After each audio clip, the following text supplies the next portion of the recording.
impresionante, hermano. Debe haber sido ese momento en la vida del pueblo israelita, gloria a Dios, donde ellos se encuentran en ese lugar y son libres en verdad, hermano. Debe haber sido impresionante, gloria a Dios. Que ellos con sus propios ojos vieran cuando Dios los sacó de ese lugar, hermano, y los llevó a esa libertad realmente, hermano. Aunque después dice la Escritura que ellos mismos, a pesar de que Dios los hizo libres, ellos se sentían todavía esclavos. Había una mentalidad todavía de esclavos que Dios tenía que ir cambiándole seguramente. Como hay muchas veces muchos de nosotros, ¿vio? Hemos conocido al Señor, pero todavía tenemos esa mentalidad. No sé si Dios va a ir a orar, no sé si Dios me va a dar este milagro, no sé si me irá a permitir llegar un día al cielo. Gloria a Dios. Gloria a Dios. Gloria a Dios. La verdad, hermano, que hace unas semanas yo comencé un estudio bíblico que se llama Pensando como siervo. ¿Cómo piensa un siervo de Dios? Ya hemos venido haciendo un estudio de la palabra acerca de algunos puntos en los cuales hemos hablado cómo actúan los siervos genuinos. Y hoy vamos a hablar cómo piensa un siervo de Dios. ¿Sí? Yo la semana pasada estuve compartiendo una parte de este estudio y hablé acerca de que los siervos piensan más en otros que en sí mismos. Un verdadero siervo de Dios, la característica que tiene es que piensa más en otras personas que en sí mismo. Y compartiendo esta palabra, la cual estuve hablando y algunos hermanos me acompañaron como en esta tarde, así que esta tarde le voy a pedir que algunos preparen su Biblia, me va a ir acompañando con algunos textos de la palabra que le voy a ir compartiendo a todos los hermanos para que participemos todos y que todos seamos parte de este momento que vamos a tener de estudio bíblico. ¿Amén? Así que, a modo solo de introducción, quiero compartir el versículo. Le voy a pedir a mi hermana Agustina si lo puede leer, que es el libro de Números, capítulo 14, versículo 24. Acuérdense que es pensando como un siervo. Este versículo es como una clave que nos permite a nosotros poder ir entendiendo todo lo que Dios nos va a dar. 14.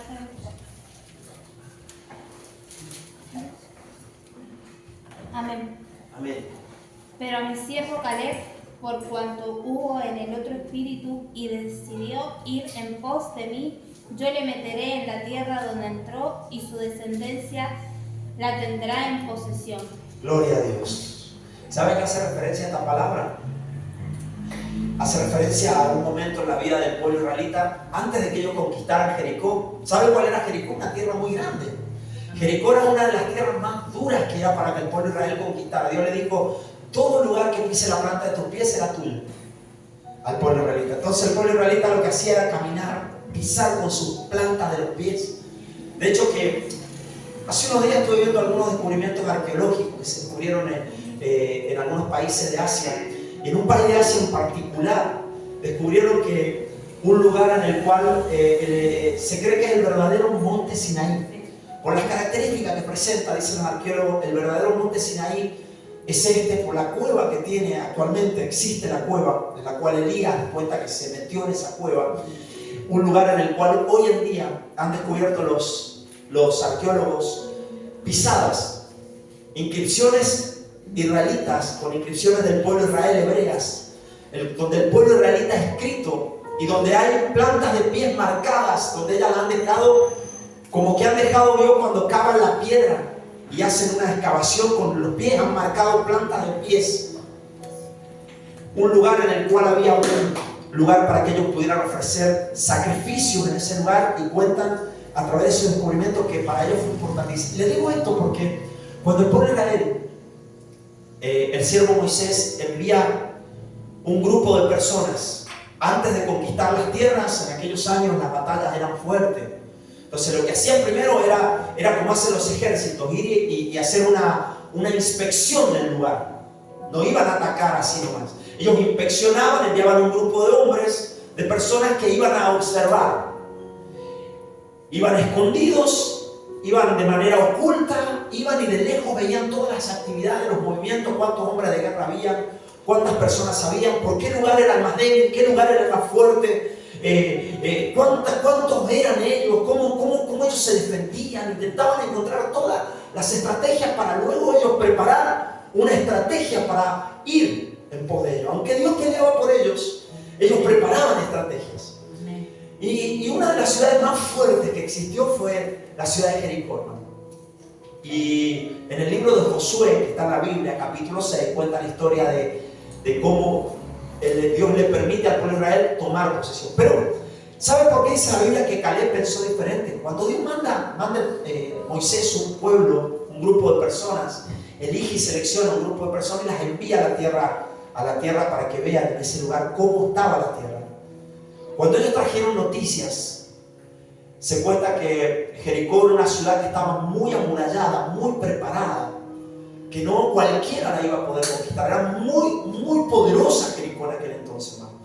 Y Israel no contaba con armas con las cuales ellos pudieran conquistar esa tierra. Y cuenta la Biblia que mandaron a esas personas, a un grupo de muy pocas personas, hombres muy puntuales, y los enviaron a reconocer la tierra.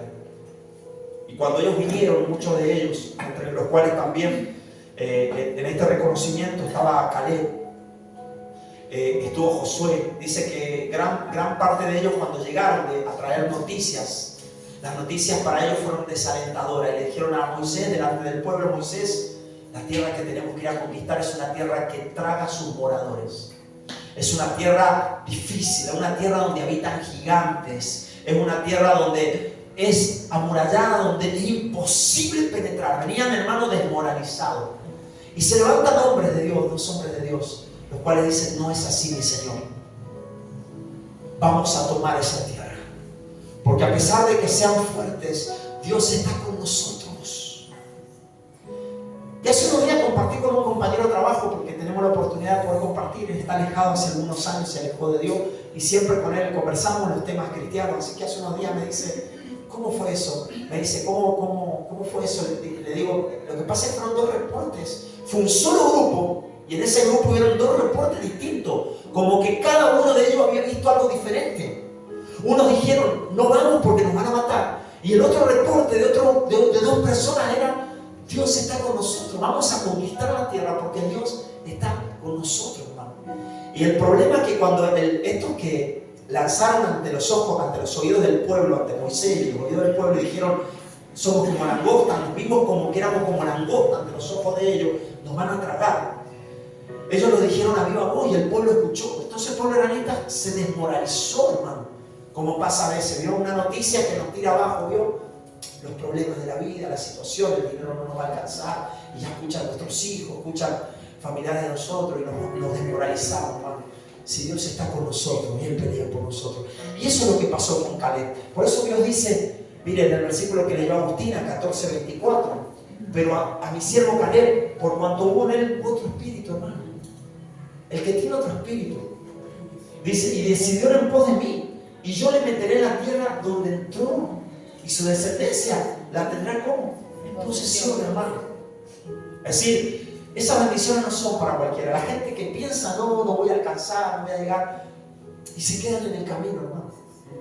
Por eso tenemos que pensar como un siervo. Si queremos llegar al lugar, a nuestro destino final, que es el cielo, hermano, tenemos que cambiar nuestra manera de pensar.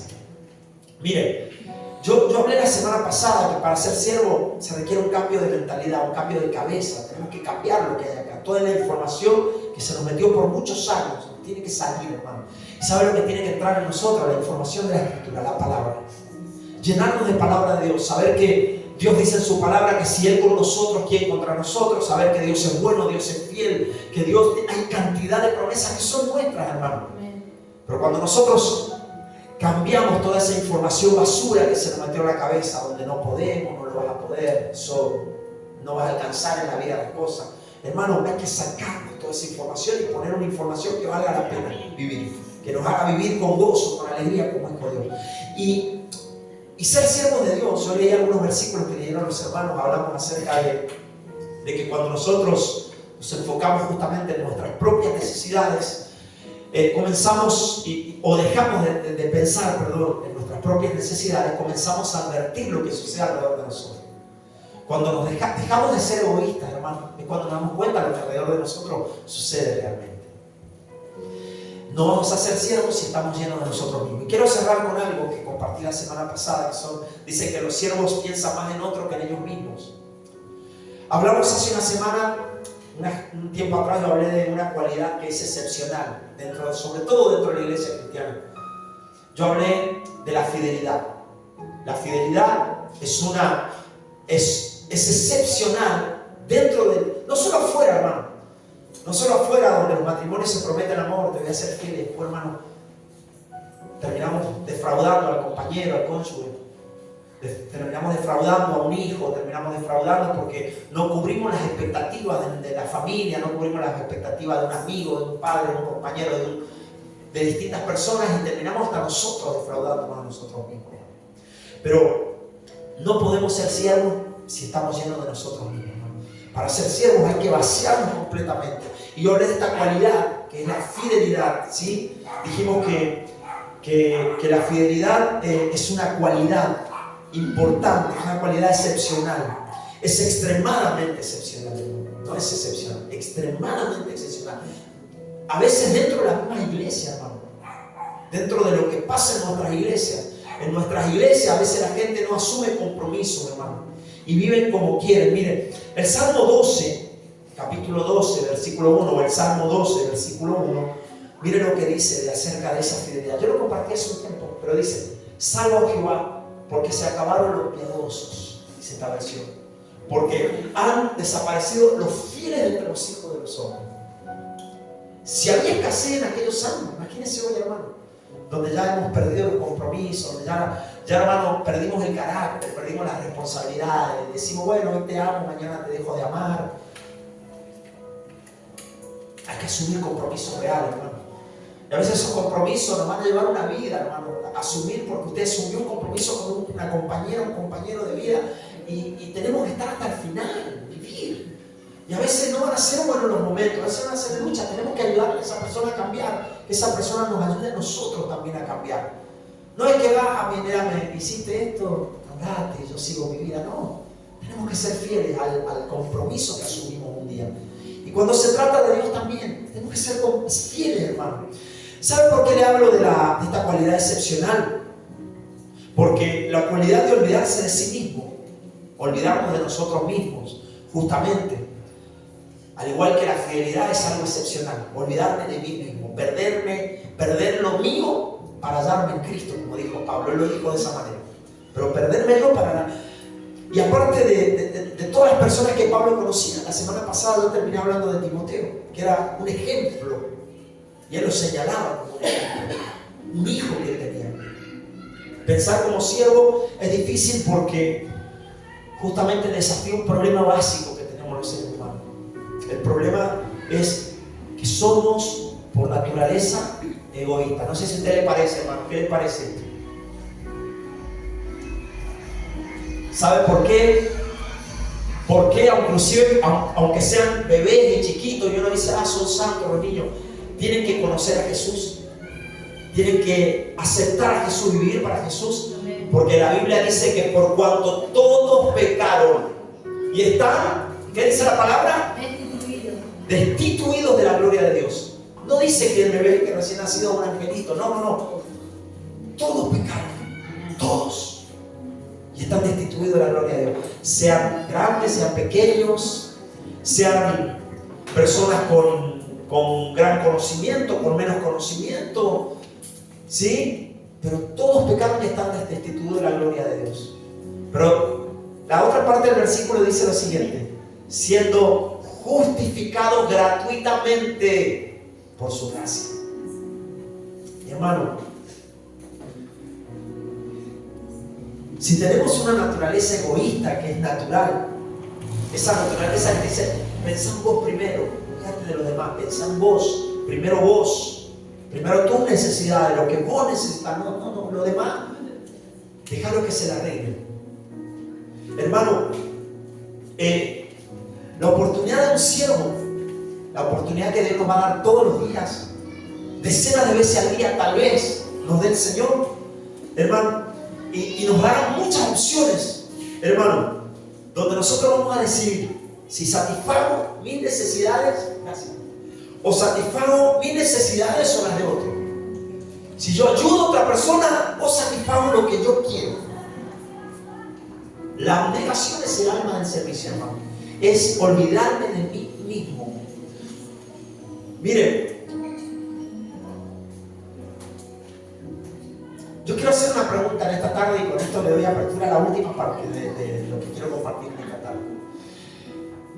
¿Cómo reaccionas cuando eres mandado por alguien o tratado, por ejemplo, inferior por otra persona? Y te está mandando esa persona y te trata inferior. ¿Cómo reaccionas? ¿Cuál es nuestra reacción? Me pregunto.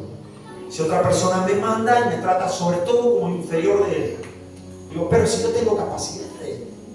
Si un pastor viniera y me trata de inferior, no sé. ¿Cuál sería su reacción, hermano? Dígamelo. A ver, alguien que se anime a decirme. ¿Nos ponemos felices? No. No. Nos causa tristeza, nos causa un dolor en el corazón. A veces hasta una reacción de decirle, no, espera un poco. Yo tengo títulos, yo tengo esta capacidad, yo también puedo, yo soy capaz. Pero bien, ¿sabe lo que dice la Biblia? Nos da una respuesta a esta pregunta. Cuando hay personas que nos tratan como inferiores en la vida. Miren lo que dice Mateo 5:41. Vamos a ver. Dice perdón, no está Leandro, busquémoslo entonces. Vamos a esperar que Leandro me lo ponga ahí. A ver, ya me lo voy a buscar yo. Mateo capítulo 5, versículo 41. Amén. Ahí lo busco.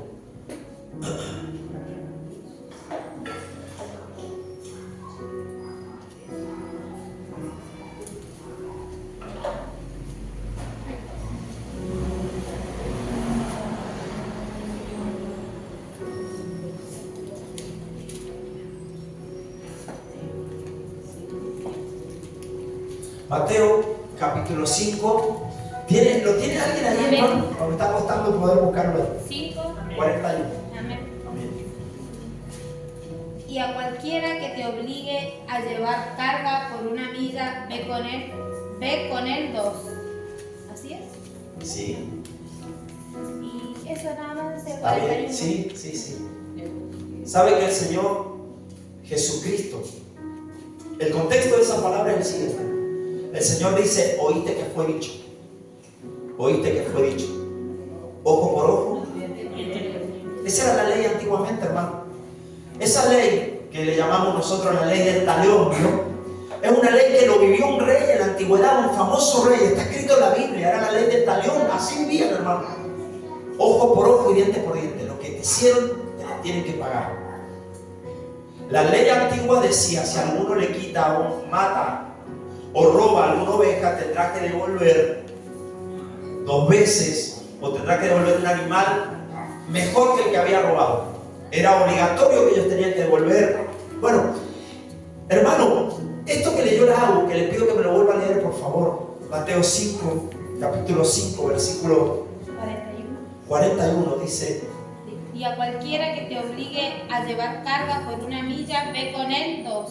Oíste que fue dicho ojo por ojo, diente por diente, dice el Señor. Yo les digo, si alguien le pide, le dice a sus discípulos, que le lleven algo, ¿qué van a hacer ustedes? Ah, no, porque yo soy discípulo de Jesús. Si alguien les pide que lleven algo por un tiempo, por una milla, no lleven una, lleven las 2, dijo el Señor. En ese texto que habla después de las bienaventuranzas, Jesús, ustedes por su casa lo pueden leer, Jesús dice, oíste que fue dicho. Oíste que fue dicho. Y van muchos dichos acerca del tema, del tema del cual está hablando el Señor. ¿Me lo puedes dejar en pantalla, Leo, por favor, los versículos que están 5:41? Que vayan quedando en pantalla, si pueden quedar ya puestos ahí en pantalla, sacarlos, por favor. Ahí. Y cualquiera que te obligue a llevar carga por una milla, dice la palabra entonces. La otra parte, son 2 partes del versículo. Ve con él 2. Gloria a Dios. Entonces el Señor, había un estándar en la sociedad antigua y Dios le dice, si alguien te obliga a llevar una carga, no la lleves por una milla, lo vas a hacer por 2 millas. Pero ¿cómo, Señor? Sí, ese es el estándar del Señor. El Señor responde a nuestras preguntas, hermano, respecto a eso. ¿Saben que el tema de hoy es: los siervos piensan como mayordomos, no como dueños? Un siervo tiene que pensar como un mayordomo. ¿Qué significa mayordomo? No sabemos. En la antigüedad, hoy no existen los mayordomos. Antiguamente existían. ¿Quiénes eran los mayordomos? Servían, pero eran sirvientes muy especiales. ¿Por qué eran especiales, hermano? Porque ese mayordomo tenía la llave de toda la casa. Ese mayordomo era la única persona que tenía acceso a los lugares más íntimos de sus señores. Tenía llaves que abrían todo, inclusive hasta las cajas fuertes de sus señores en la antigüedad. Ese mayordomo conocía hasta lo más recóndito de los lugares más íntimos que tenía sus señores. Entonces los mayordomos eran personas que administraban las finanzas de sus señores. Era quien decía: hoy se va a comer tal comida, mañana se va a comer otra comida. Hacía administración de todos los bienes de su señor. Su señor descansaba en el mayordomo, porque sabía que el Señor venía. El rey se sentaba a la mesa porque tenía un mayordomo. Era una persona que tenía responsabilidades y las asumía. Él no se tenía que preocupar por qué vamos a comer mañana, pasado. Él tenía un banquete delante de él porque el mayordomo se encargaba. No tenía que sacar el dinero porque un mayordomo le administraba las riquezas. Era un buen administrador el mayordomo de lo que le daba a su señor. No sé si alguna vez escuchado hablar del principio de la mayordomía, pero en esta tarde no lo voy a tocar a fondo, pero voy a hablar solamente de una parte. Los siervos se recuerdan que Dios es el dueño de todo. Esa es una de las cosas que recuerdan los siervos. Saben que Dios nos puso en esta tierra para ser mayordomos de Él nomás. Dios te dio riquezas, Dios te dio bienes, Dios te dio una familia, Dios te dio un hogar. Solamente en esta tierra, mire hermano, véalo así, no es suyo eternamente. El hijo no será suyo eternamente. Su cónyuge no será eternamente suyo. Sus bienes no serán eternamente suyos. Dios te puso como un mayordomo en esta tierra nada más. Y hay que aprender que como mayordomos tenemos que ser buenos administradores. Mire, el mayordomo se comporta como un siervo, sí. A grosso modo decimos, el mayordomo es un siervo, claro, un siervo, pero un siervo especial, un siervo que tiene acceso a todo y que maneja todo y que podía, si quería en la antigüedad, guardarse una parte del dinero porque su señor no lo controlaba. El Señor confiaba en su mayordomo, sabía que ese mayordomo era una persona que era elegida como fiel, era responsable. No elegían a un vulgar hombre para ser mayordomo, no. El mayordomo reunía requisitos, eran personas responsables, personas que cumplían sus compromisos, personas que sabían de responsabilidades. Y Dios a ti te ha hecho mayordomo, hermano. Hermano, en la Biblia, un mayordomo era como un siervo encargado, dice la Biblia, lo define de esta manera, de administrar toda una hacienda. Por ejemplo, por poner un ejemplo, José fue esa clase de siervo cuando era prisionero en Egipto. Cuenta la Biblia que Potifar lo puso a José encargado de toda su casa. Potifar dijo: bueno, José, van a venir 7 años de desgracia, de poca agua, de escasez, y van a haber gente que van a morir. Y Dios lo usó a José para que en un tiempo difícil pudiera salvar a toda una nación. Y Potifar descansó en José, porque sabía que José era un hombre de Dios, era un hombre sabio, era un buen administrador, era un hombre que no se iba a quedar con nada de grano para él. Los administradores saben darle a Dios lo que le tienen que dar. No dicen: no, para Dios esto no ahora. Un mayordomo sabe lo que le tiene que dar a Dios. Y después cuenta la Biblia que José fue encargado de la casa justamente de Potifar. Le dio todo a cargo de él. Él administraba todo, inclusive él tenía acceso, hermano, a las cámaras más íntimas. Y de hecho que por tener acceso a tanta intimidad le ocurrió una gran desgracia, que la mujer de Potifar se enamoró de él. Y la mujer, claro, lo veía a José, que era un joven, no solo que tenía buena apariencia física, era un hombre inteligente, era una persona muy especial. Y la mujer se enamoró de manera enloquecida con él, al punto de que lo buscó en muchas oportunidades. José, como era un hombre de Dios, la rechazó. Y un momento la mujer dice: bueno, me rechazaste. El despecho decide rasgar su vestidura en su habitación, y como Potifar sabía que José entraba a todo lugar y tenía acceso a todo, la mujer le dijo: mira, un día estaba en mi recámara y José entró y mira cómo me hizo, me rasgó porque quiso abusar. José no lo había hecho, pero tuvo que pagar por la cárcel, hermano. Años de su vida en la cárcel, hasta que los sueños que tuvo un rey que nadie se los pudo descifrar, ese sueño que el rey donde soñaba que iba a venir, que habían vacas flacas, y después tenía otro sueño más, y llaman al único que era intérprete de sueños, y que fue José. Y que José, cuando salió de la cárcel, lo mandaron a llamar, porque no habían sátrapas, no habían personas ni consejeros del rey que pudieran descifrar. El rey dijo: yo necesito que me digan el sueño y la interpretación. Y le dijeron sus consejeros, dijeron: Señor, no existe hombre en la tierra que te pueda decir el sueño y sobre todo la interpretación del sueño. Hasta que uno se acordó y dijo: mira, hay un hombre en la cárcel. Yo cuando estuve allá, yo estuve en la cárcel, dijo uno de ellos. Yo tuve un sueño y él me lo interpretó y se cumplió el sueño que yo había tenido. Y dice el rey: mándenlo a llamar. Lo traen en presencia del rey. Y el rey, creyendo, dice: me han dicho que tú interpretas sueños, tú eres el intérprete de sueños. José primero lo que sabía. José le dijo: no, en primer lugar, yo no interpreto sueños. Solo el Dios del cielo le habló de ese Dios que él tenía. Él es el que me da la sabiduría para poder interpretar, no soy yo. Si él se place en darme la interpretación, el rey lo va a conocer. Así que el rey, en un momento Dios le dio la interpretación, le dio el sueño, y el rey, después de hablar de todo lo que iba a venir, de estos 7 años de escasez, de abundancia, pero luego 7 años de escasez, y necesitaba el pueblo tener un plan para poder salir adelante, y lo pusieron a José adelante, porque era un buen mayordomo y tomó el lugar, hermano.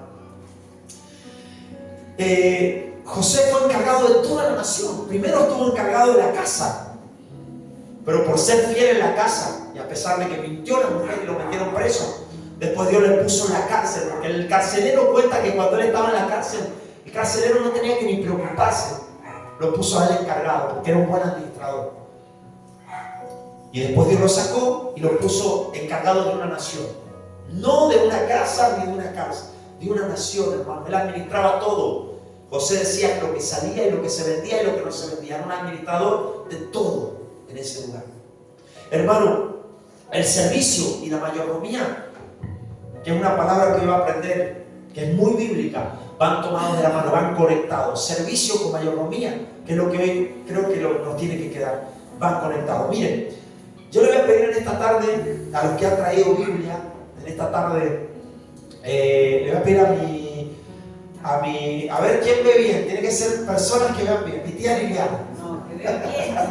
Ahí veo que trae unos lentes hermosos, amigo, está puesto. Está preparada. No, puede ser. Vamos a ver 1 Corintios, capítulo 4, versículo 1. Si quieren. Miren lo que dice, hermano, respecto a este principio de la mayordomía y del servicio.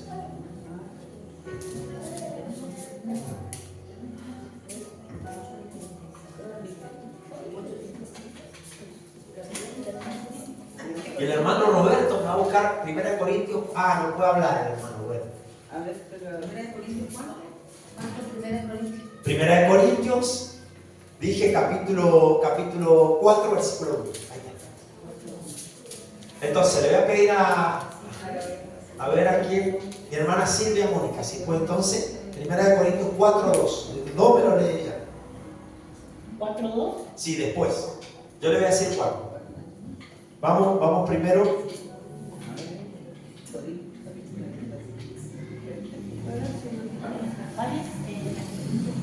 ¿Lo vas a poner? Sí. Ahí está.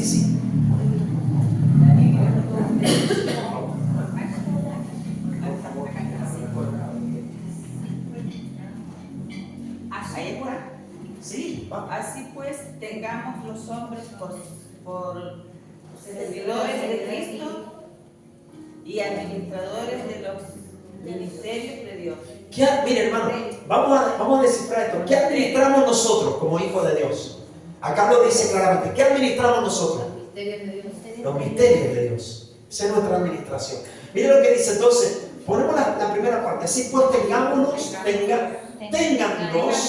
los hombres por servidores de Cristo. Téngannos a nosotros por servidores de Cristo y administradores de los misterios de Dios, dice la Escritura. Bien, antes que me lea mi hermana Silvia Mónica, esto tenemos que saber que el servicio y la mayordomía van conectados. La gente tiene que saber que nosotros somos administradores, somos servidores de Dios, puesto que Dios espera de nosotros que seamos, ¿sabe qué? Dios espera que usted sea digno de confianza, por eso le da tareas, le da responsabilidades. Una reunión que tenemos que llegar y decir, pucha, no voy a poder llegar hoy a la iglesia, pero para ser digno de mayores responsabilidades, Dios te va a ir probando en lo poco. Si en lo poco sos fiel, Dios te pondrá sobre mucho, pero primero en lo poco. Te va a dar un dinero, a ver si ese dinero que sos fiel, sabes sacar tu ofrenda, si voy a apartar mi diezmo para Dios. Soy buen administrador de lo que Dios me da, no tengo miedo que me va a faltar, entonces no le doy nada a Dios, no. Buenos administradores, dignos de confianza, hermano. Mire lo que dice la Biblia en el siguiente versículo, 4:2. 1 Corintios 4:2. Dice, ahí mi hermana Silvia lo va a leer. Ahora bien, se requiere de los administradores que cada uno sea hallado fiel. Ahí está. Entonces, somos administradores de los misterios, pero ahora bien, dice el apóstol, se requiere que el administrador sea como Fiel, sea hallado fiel. Mira esa palabrita, hermano. La verdad que esa palabrita no es una palabrita que nos agrade mucho, pero tenemos que ser fieles, administradores de las cosas que Dios nos ha dado. ¿Cómo Dios nos va a confiar a nosotros? Dijo el Señor, ¿cómo les va a confiar las cosas eternas si en las terrenales no somos fieles, hermano?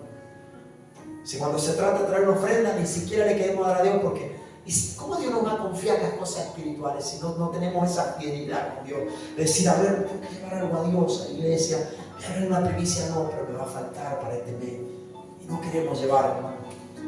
Confíe en el Señor, sea un buen administrador en su casa. Dele a Dios y va a ver cómo Dios le va a bendecir. Miren, voy a avanzar con esto. Voy a avanzar con esto allí en el punto 2 me he quedado. En el puntito 2 que estoy tocando, donde dice los siervos son mayordomos y debemos pensar como mayordomos y no debemos pensar como que somos dueños de lo que Dios nos ha dado. Amén. Entonces, para ser un siervo verdadero, un siervo genuino de Dios, una de las cosas que tenemos que resolver en nuestra vida, ¿sabe qué es lo que más nos cuesta a los seres humanos? Hay muchas cosas que nos cuestan. Si yo le pregunto a usted qué me dice, lo que más nos cuesta en la vida, pero en términos generales, a los seres humanos, ¿con qué nos cuesta lidiar? Obedecer. Bueno, la obediencia, muchas cosas. Pero hay una cosita, hermano, que es muy difícil, en el tema del dinero. No lo voy a tocar en profundidad, solo toco alguna parte nomás, pero cuando se refiere al dinero hay complicaciones, porque nos cuesta, hermano. ¿Sabe lo que dijo Jesús en Lucas 16:3? Voy a pedir a mi hermana Marisa si lo puede leer, por favor. Lucas 16:3. Miren lo que dice ahí. No importa, nos tomamos el tiempo, pero participamos todos de la...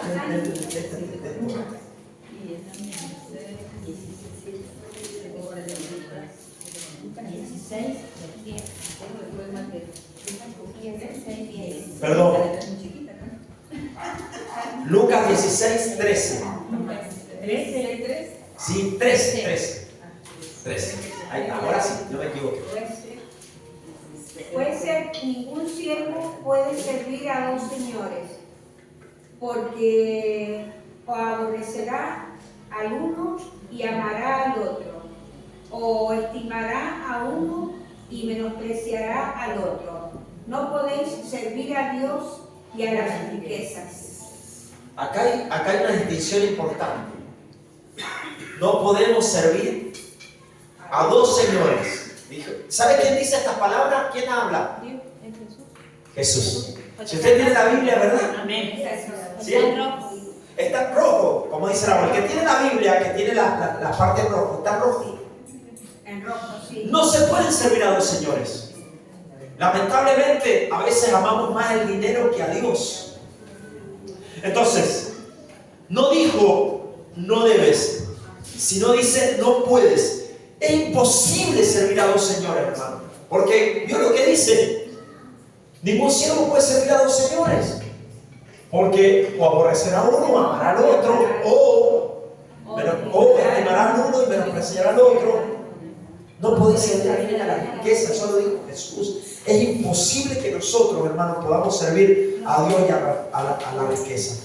Y tenemos que entender algo, que vivir para el ministerio que Dios nos ha dado, es sumamente importante, hermano.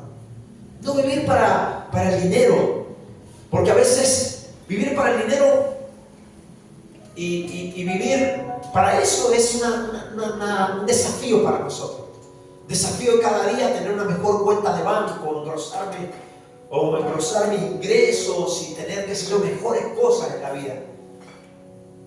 Tenemos que pensar como siervo, hermano. Vivir para el ministerio y para el dinero son metas mutuamente excluyentes, hermano. Nosotros tenemos que servir a un Señor. La pregunta es, ¿cuál vas a escoger? Jesús se lo dijo a sus discípulos. Van a escoger a un Señor. ¿Cuál será? No lo van a poder servir a los dos, dijo el Señor. Y lo está diciendo Jesús. O van a amar a uno y van a aborrecer al otro, o tienen que servir a uno. ¿Cuál vamos a elegir, hermano? Yo en esta tarde digo, ¿qué Señor elegimos? ¿Al Señor de las riquezas? Si eres un siervo de Dios, no puedes trabajar para ti mismo, hermano. Siempre para mí, y no pensar en las necesidades que hay afuera, hermano. No pensar en el prójimo, no pensar en el de al lado, pensar en nosotros. Mire, es algo de verdad que nos golpea porque hay una naturaleza egoísmo dentro de nosotros, con la cual yo creo que todos los seres humanos peleamos. Todo el tiempo le pertenecemos a Dios. Él insiste en una lealtad exclusiva para Él, solo para Él, no una fidelidad a medias, hermano, donde somos fieles a Dios a medias. No, Dios lo quiere todo de nuestra vida, porque el dinero, hermano, es el mayor potencial de reemplazar a Dios en nuestra vida.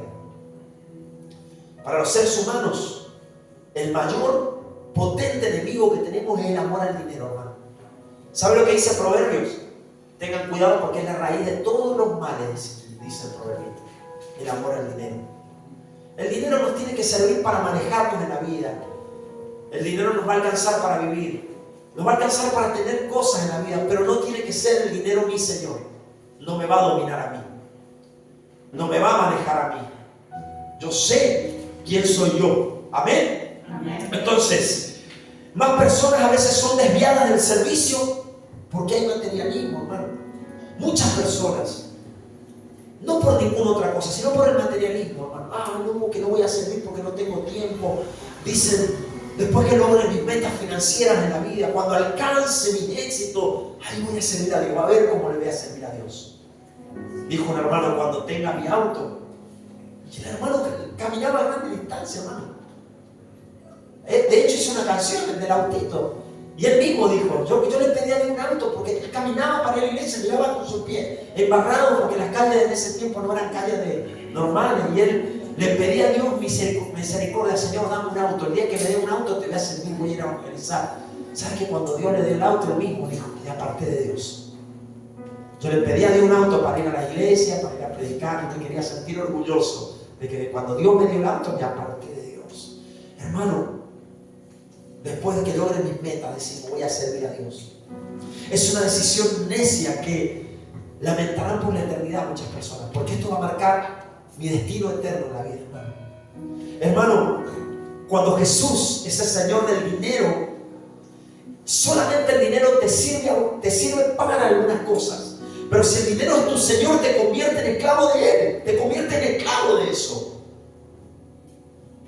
No, y me cuesta y guardo la plata, y para mí y a veces, hermano, ni siquiera queremos darle a Dios, porque el dinero, lamento decirte que te está dominando, hermano. Lamento decirme que me domina si yo no puedo darle a Dios algo, desprenderme de algo a Dios. Por eso en la antigüedad yo le decía, Dios no necesitaba la plata. ¿Usted se cree que Dios necesita que usted traiga un tiempo a la iglesia, un dinero? Quizás lo necesitamos nosotros como hombres para pagar los servicios y mantener. Pero Dios no lo necesita. Pero Dios sabe que necesitamos desprendernos de ciertas cosas que nos van a llevar a ser buenos mayordomos de Dios, buenos administradores de los bienes de Dios. Hermano, ciertamente la riqueza no es un pecado, ojo, no es que la riqueza sea un pecado, siempre y cuando, escúchame, la usemos para la gloria de Dios. Se convierte en pecado cuando nos beneficiamos constantemente y queremos llenarnos nosotros de un todo. Los siervos del Señor siempre están más conscientes del ministerio que del dinero. Están más conscientes de eso. Primero Dios, vamos a darle a Dios lo que es de Dios. Porque le digo una cosa, la Biblia es muy clara, hermano. Dios usa el dinero para probar la fidelidad de las personas. Solamente eso. Dios usa el dinero para probar la fidelidad como siervo de Dios. ¿Qué tan fiel soy a Dios? ¿Qué tan siervo soy de Dios? Es la razón por la cual Jesús habló más acerca de Él que del cielo y del infierno. ¿Sabes por qué habló más de la riqueza que del cielo y del infierno? Habló muchísimo, porque los hombres estaban dominados. Mira lo que dice Lucas capítulo 16, versículo 9. Le voy a pedir ahora sí, Marisa, si puede ser. Amén.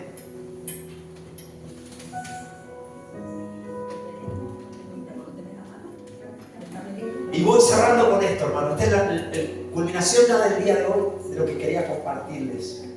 Lo que sentí de parte de Dios que es importante compartir. Miren lo que dice ese versículo. ¿Listo? Sí, amén. Y yo os digo, ganad amigos por medio de las riquezas injustas, para que cuando estas falten, os reciban en las moradas eternas. Yo lo que dice. Amén. Ganen amigos, dijo Jesús. Mire, ganen amigos, dice, ganad amigos por medio de las riquezas injustas, esas riquezas que la tierra vio, tenemos, pero son cosas que son así. El dinero es así, es efímero como la vida. Hoy lo tenemos, mañana no lo vamos a tener. Hoy tenemos mucho, mañana tendremos menos, pasado tendremos más. Algún día, qué sé yo, la vida nos bendice y nos podemos comprar y adquirir grandes cosas. Solo Dios sabe. Pero no tenemos que amarlo, hermano. ¿Por qué ahí está el problema? La manera en que usas el dinero incide en cómo Dios bendice tu vida. ¿Sabía usted? ¿Cómo? Sí. ¿Cómo usas tu dinero? Incide muchísimo en lo que Dios te va a bendecir. ¿Y sabe por qué? Porque yo en algunos capítulos anteriores mencioné justamente dos tipos de personas. Allá por el capítulo 31. Yo mencioné personas que son edificadores del reino y personas que son edificadores de las riquezas. Personas que trabajan para edificar el reino y otros que trabajan para edificar solo riquezas en la vida. Ambos recibieron dones, como dice la Escritura, para hacer que el negocio crezca, haciendo tratos, ventas, obteniendo ganancias. Pero los edificadores de riquezas continúan acumulando más tesoros para sí mismos sin importar cómo lo hacen. Llega un momento en la vida, hermano, donde queremos acumular tanto que ya no nos importa. Che, mirá, el negocio de comprar cosas robadas, a ver si... Mira, el fulano vende droga, es mucho más fácil la vida. Queremos la vida fácil. Y a veces el problema es que cuando las riquezas comienzan a gustarnos y a gustarnos, hermano, no vamos a parar. Y terminamos sirviéndolo. Continúan acumulando tesoros para sí mismos. Y no le importa cómo se hacen, hermano. Si vino del dolor de una familia que perdió el tele. Pero claro, mira el tele que me compré. 30 pulgadas, 40 pulgadas, 50 pulgadas, 60 pulgadas. Y quizás se lo robaron a una persona que se sacrificó un año de su trabajo, pagando una cuota mensual para tener el tele a su hijo, y se lo robaron. Y a nosotros fuimos, mirá el tele que me compré, estamos orgullosos, hermano, de las riquezas injustas. ¿Por qué vamos a hacer eso? ¿Por qué no? Preferiblemente, hermano, comprar que se algo y decir, se lo voy a llevar a una familia. Y cuando usted le bendice a alguien y le da algo a alguien, hermano, y bendice a alguien y pone en las manos de una persona algo, hermano, no sabe qué lindo que se siente. Porque nosotros acá, gracias a Dios, todo lo que se trae, se armó tenemos ahí un baúl que es solo para eso, y sabemos todo. Y hay familias, hermanos, que han venido y vienen a pedir a la iglesia. Y como saben que nosotros les ayudamos, hermano, qué gratificante ver los rostros de esa persona cuando se va, cuando reciben gracias. Hace unos días vino un muchacho y terminé la reunión. Cuando termino todo, vengo a buscar los equipos y me dice: mire, pastor, discúlpeme, me dijeron que usted ayuda a las personas de alguna forma.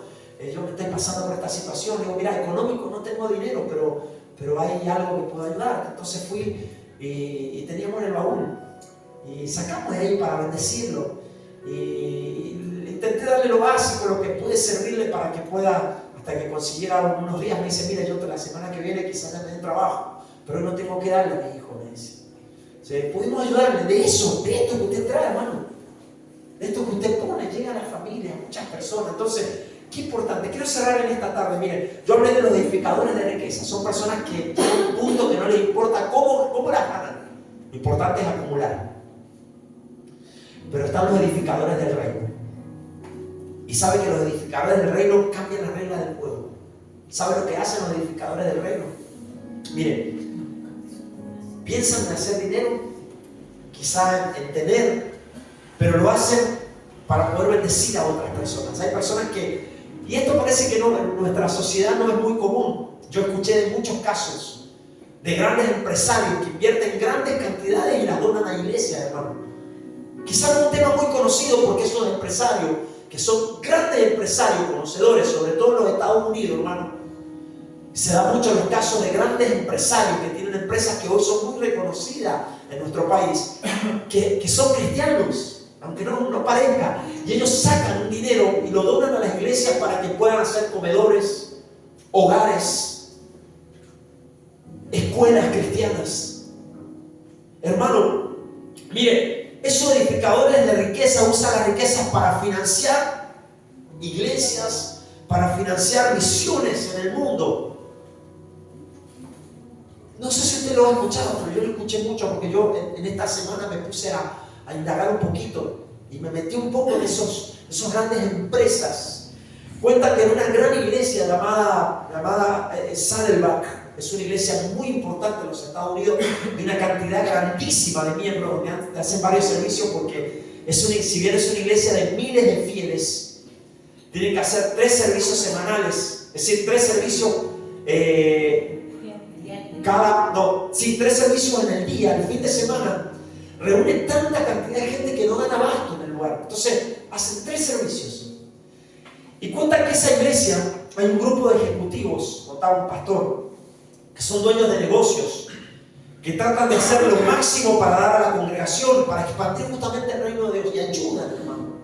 Y ayudan. Y cuenta este pastor y dice: nuestra iglesia se sostiene porque hay grandes empresarios que dan grandes cantidades de ganancias de sus empresas para financiar la iglesia en la cual están. Y por eso ellos crecen de manera importante. Así que creo que hablaba el pastor, es una buena forma de nosotros poder ser edificadores del reino también.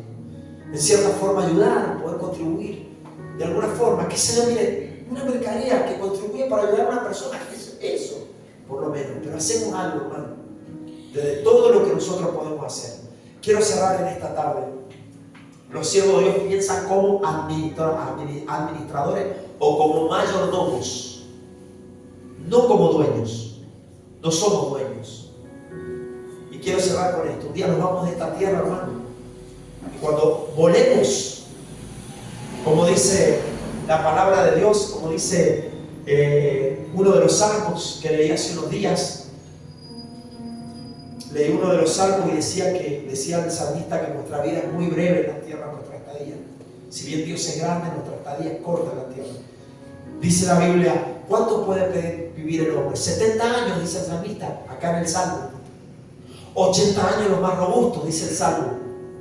Así todo, con sus luchas y todo, volamos, dice la palabra. Por lo menos la versión esta que yo tengo de la Biblia dice: volamos. Nos vamos de esta tierra, hermano. Ya tus hijos no van, ya están, ya fuiste mamá, papá, ya fuiste un hermano, fuiste un compañero, hiciste lo que tuviste que hacer, pero un día vas a volar. Y lo único que quedará y determinará dónde vas a pasar tu eternidad es lo que decidiste aquí en la tierra. Amén. Lo que hiciste con lo que Dios te dio. Fuiste un buen administrador de lo que Dios te dio. sobre todo de riqueza, de tus hijos, de todo. Pero hoy hablamos solamente de lo económico también, que creo que es un papel importante. Por eso leía recién Marisa acerca de, hagamos ganancias, hagamos amigos a través de esa ganancia, y no enemigos, y no para nosotros acumular. Que Dios te bendiga. Te invito a cerrar tus ojos y hasta aquí por esta tarde le hacemos una oración. Padre, te doy gracias en esta tarde por este mensaje que hemos podido compartir. Te doy gracias por la vida de cada hermano que ha sido parte en esta tarde de este servicio. Te pido que tú los bendigas, los ayudes y les des fuerza. Te damos gracias, Señor, por ser bueno y fiel con nosotros. Te pido que este día, al salir de este lugar, pensemos un poco más en lo que hemos hablado el día de hoy y en lo que nos has venido hablando durante estos meses, Señor, durante este año. Y nos pongamos firmes a tomar decisiones, Señor, que marquen nuestra eternidad para bien, no para mal, Señor. Yo te doy gracias. Ayúdame a ser un buen mayordomo de lo que me pones en mis manos, lo que has puesto en mis manos, un buen mayordomo, Señor, un buen administrador, para que no piense como dueño de lo que me has dado, sino solo con un administrador. Entonces ser efectivo en la vida, ser efectivo con mis riquezas, ser efectivo con mis hijos, ser efectivo en mi matrimonio, ser efectivo en mi trabajo, cuando piense como un mayordomo y no como un dueño, Señor. Al salir de esta casa, que esta verdad quede grabada y sellada a fuego en nuestro corazón, Señor. Te lo pido en el nombre de Jesús.